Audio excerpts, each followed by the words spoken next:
And Jesus answered and spoke to them again by parables and said, "The kingdom of heaven is like a certain king who arranged a marriage for his son and sent out his servants to call those who were invited to the wedding, and they were not willing to come. Again he sent out other servants, saying, 'Tell those who are invited, see, I have prepared my dinner, my oxen and my fatted cattle are killed, and all things are ready. Come to the wedding.'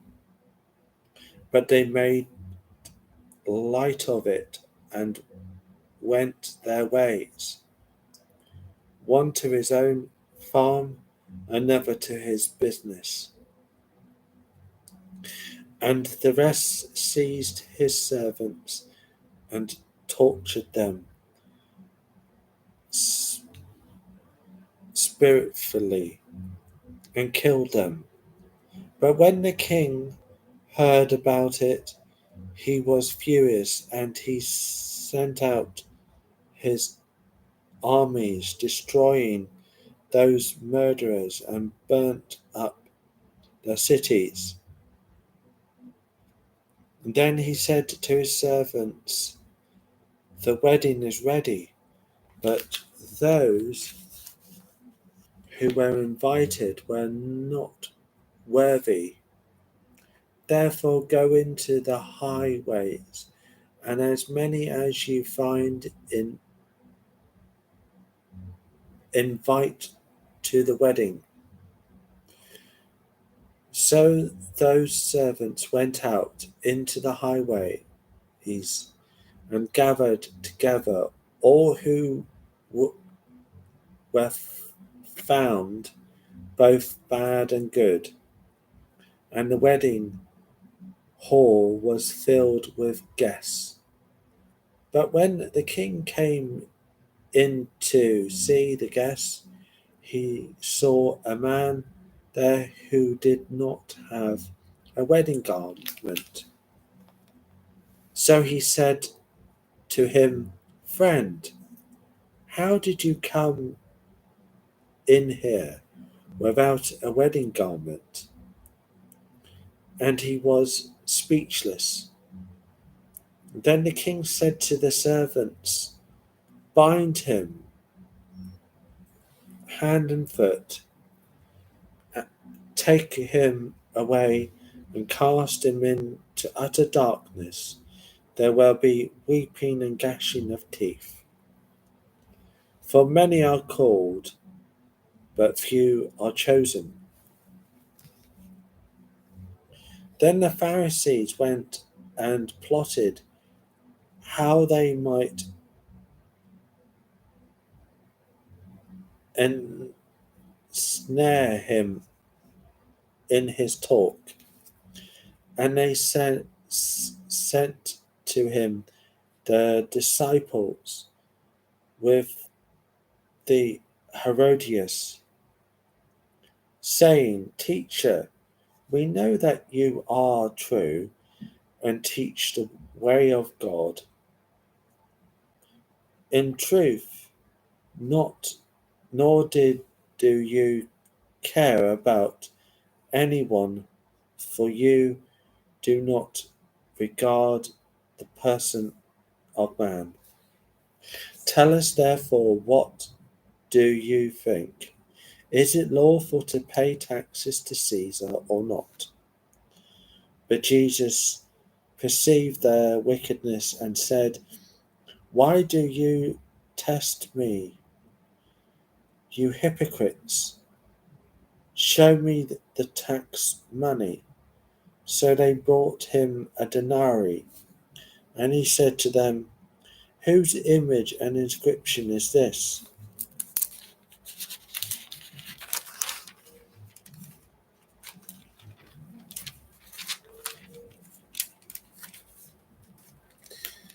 They said to him, Caesar's. And he said to them, Render therefore to Caesar the things that are Caesar's, and to God the things that are God's. When they had heard these words, they were marveled and left him and went their way. The same day, the Sadducees, who say there is no resurrection, came to him and asked him, saying, Teacher, Moses said that it is that if a man dies, having no children, his brother shall marry his wife and raise up offspring for his brother. Now there were with us several brothers. The first died after he had married, and having no offspring, left his wife to his brother.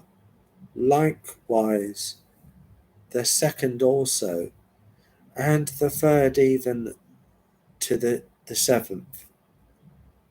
Last of all, the woman died also. Therefore, in the resurrection, whose wife of the seven will she be? For they all had her. Jesus answered and said to them, You are mistaken, not knowing the Scriptures, nor the power of God. For in the resurrection they neither marry nor are given in marriage, but are like angels of God in heaven.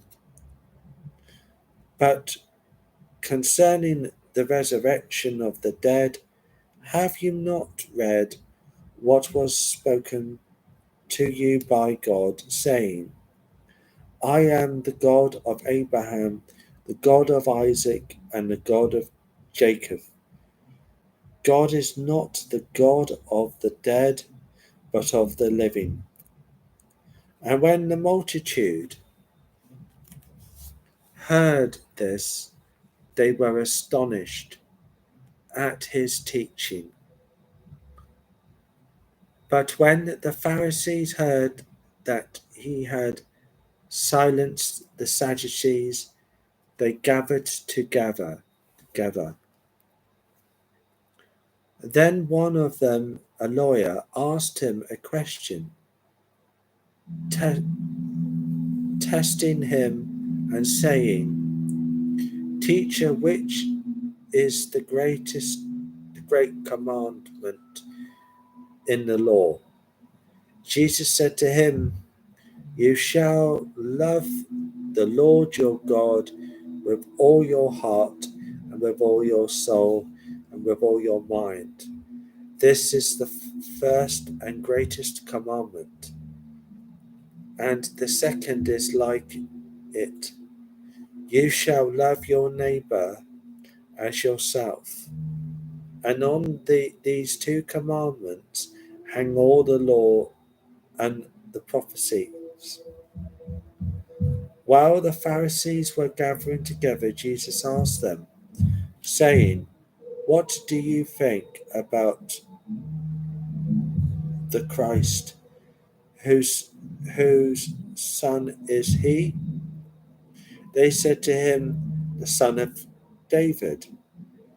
He said to them, How then does David in the Spirit call him Lord, saying, The Lord said to my Lord, Sit at my right hand, till I make your enemies your footstool. If David then calls him Lord, how is he his son? And no one was able to answer him a word, nor from that day on did anyone dare question him any more.